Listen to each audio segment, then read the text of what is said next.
অভিজ্ঞতাৰ সাধু।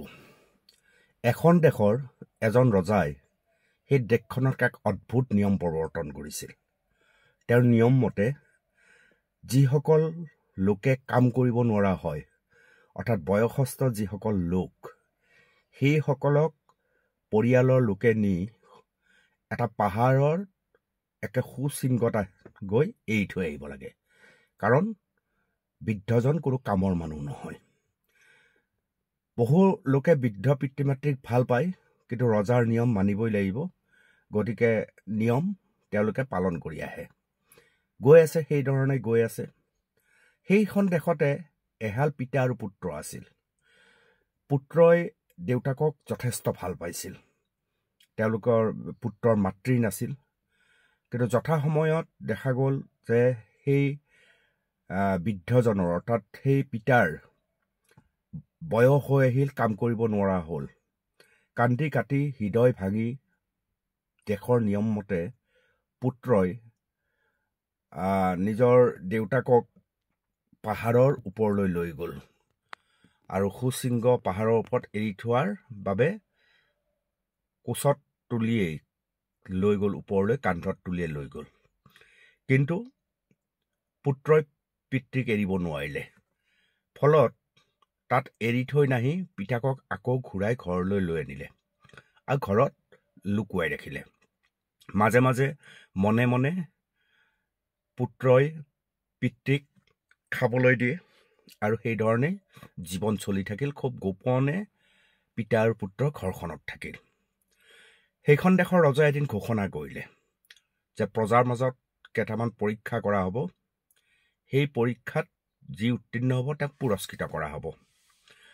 প্ৰথমতে ৰজাই প্ৰজাসকলক ক'লে যে তোমালোকে এনেকুৱা এডাল ৰছী নিৰ্মাণ কৰা, যিডাল ৰছী ছাইৰ হ'ব লাগিব। সমগ্ৰ দেশৰ প্ৰজাসকল হাহাকাৰ লাগিল। ছাই কেনেকে ৰছী হ'ব? এই পুত্ৰই আহি ঘৰত নিজৰ দেউতাকক ক'লে, বোলে দেউতা, ৰজাই পুৰস্কৃত কৰিব যদি ছাইৰে মই এডাল ৰছী নিৰ্মাণ কৰিব পাৰোঁ।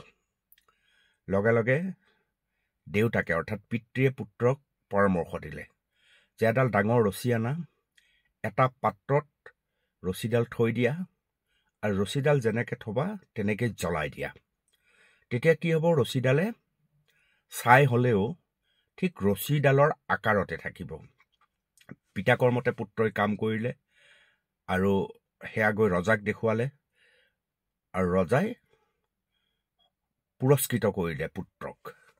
এইবাৰ দ্বিতীয়টো পৰীক্ষা ৰজাই আকৌ প্ৰজাগণক দিলে।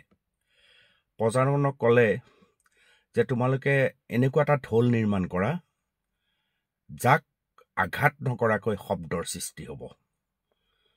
আকৌ হাহাকাৰ লাগিল। সমগ্ৰ প্ৰজাগণে ভাবিলে ই কেনেকৈ সম্ভৱ। পুত্ৰই মনে মনে আকৌ দেউতাকৰ কাষলৈ আহিল। আহি ক'লে যে আঘাত নকৰাকৈ মোক এটা ঢোল নিৰ্মাণ কৰিবলৈ কৈছে, আমাক এটা ঢোল নিৰ্মাণ কৰিবলৈ কৈছে। লগে লগে দেউতাকে ক'লে এটা ঢোল কিনি আনা, এটা ঢোল প্ৰস্তুত কৰা আৰু ঢোলত ভিতৰত মৌ মাখি ভৰাই দিয়া আৰু ঢোলটো বন্ধ কৰি দিবা। পিতাকৰ মতে পুত্ৰই সেই কামটো সম্পাদন কৰিলে আৰু অৱশেষত সেয়া ৰজাৰ কাষলৈ ঢোলটো লৈ গ'ল। ৰজাই যেতিয়া ঢোলটো জোকাৰি দিলে, লগে লগে মৌ মাখিবিলাক উৰিবলৈ আৰম্ভ কৰিলে। আৰু ফলত কি হ'ল? ফলত ঢোলটো বাজিবলৈ আৰম্ভ কৰিলে। ৰজা আচৰিত হ'ল। আকৌ এবাৰ পুৰস্কৃত কৰিলে পুত্ৰক। বাহ, কি আচৰিত! এয়া কেনেকৈ সম্ভৱ? দুটা পৰীক্ষাত ইমান ধুনীয়াকৈ উত্তীৰ্ণ হ'ল কেৱল এজন মানুহ। লাখ লাখ প্ৰজা তাত উপস্থিত আছে। প্ৰজাৰ কোনো পৰা নাই। দুবাৰকৈ কেৱল পুৰস্কৃত হ'ল এইগৰাকী পুত্ৰহে। ই কেনেকৈ সম্ভৱ? ৰজাইও ভাবি আছে, মন্ত্ৰীগণেও ভাবি আছে যে বাৰে বাৰে এজন মানুহে কেনেকৈ পুৰস্কৃত হয়, বাকীসকল কিয় পুৰস্কৃত নহয়। এইবাৰ এটা কঠিন পৰীক্ষা কৰিবলৈ চেষ্টা কৰিলে। ক'লে যে এডাল মাৰি লোৱা, মাৰিৰ আগ আৰু গুৰি কোনটো বিচাৰ কৰা। আকৌ লাগিল হাহাকাৰ পৰীক্ষাত। আপোনালোকে জানে যে মাৰি এডাল যদি আনো তাৰ আগ আৰু গুৰিৰ কোনো চিনচাপ নাথাকে, একেই দেখা যায়। আকৌ প্ৰজাগণে পৰীক্ষা কৰি চাব চলিলে কোনো সফল হ'ব পৰা নাই। পুত্ৰই আকৌ আহি পিতৃক ক'লে, বোলে দেউতা এইবাৰ এইডাল কৈছে যে এডাল মাৰি মই লৈ আহিছোঁ, মাৰিডালৰ আগ গুৰি মই কেনেকৈ বিচাৰ কৰিম। এইবাৰ দেউতাকে আকৌ পৰামৰ্শ দিলে যে এটা ডাঙৰ পাত্ৰৰ পানীত মাৰিডাল থৈ দিয়া, মাৰিডাল যিফালে অকণমান তললৈ নামি যাব সেইটো হৈছে গুৰি, আৰু ওপৰৰ ফালে যিটো হ'ব সেইটো হৈছে আগ। প্ৰশ্নৰ উত্তৰ পাই গ'ল। পুত্ৰই ৰজাক দেখুৱালে, সকলোৱে বাহ দিলে আৰু পুৰস্কৃত হ'ল। পুত্ৰ আকৌ পুৰস্কৃত হ'ল। এইবাৰ কৌতূহলবশতঃ ৰজাই ক'লে যে তোমাৰ ইমান বুদ্ধি কেনেকৈ, তুমি বাৰে বাৰে মোৰ সকলো প্ৰশ্নৰ উত্তৰ কেনেকৈ দিবলৈ সক্ষম হৈছা য'ত দেশখনৰ আন কোনো প্ৰজাই পৰা নাই। এইবাৰ পুত্ৰই ক'লে যে মহামহিম, এয়া আচলতে মোৰ কৃতিত্ব নহয়। মই মোৰ ঘৰত বৃদ্ধ দেউতাক মনে মনে ৰাখি থৈছোঁ, আপোনাক নুসুধাকে নেমেলাকে। আৰু প্ৰতিবাৰ আপুনি যেতিয়া প্ৰশ্ন সুধিছে সেই প্ৰশ্নৰ উত্তৰ মোৰ দেউতাই দিছে আৰু মই আহিনি আপোনালোকক দিছোঁ। তেতিয়া ৰজাই খুব আত্ম উপলব্ধি কৰিলে। তাৰমানে বয়স হ'লেই এটা মানুহ নিশেষ হৈ নাযায়, বয়স হ'লে এটা মানুহ কামত নোহোৱা নহয়। ৰজাই ভুলকৈ ভাবিছে, লগে লগে নিয়ম সলনি কৰিলে আৰু এইবাৰ নিৰ্দেশ দিলে ৰজাই যে বৃদ্ধ পিতৃ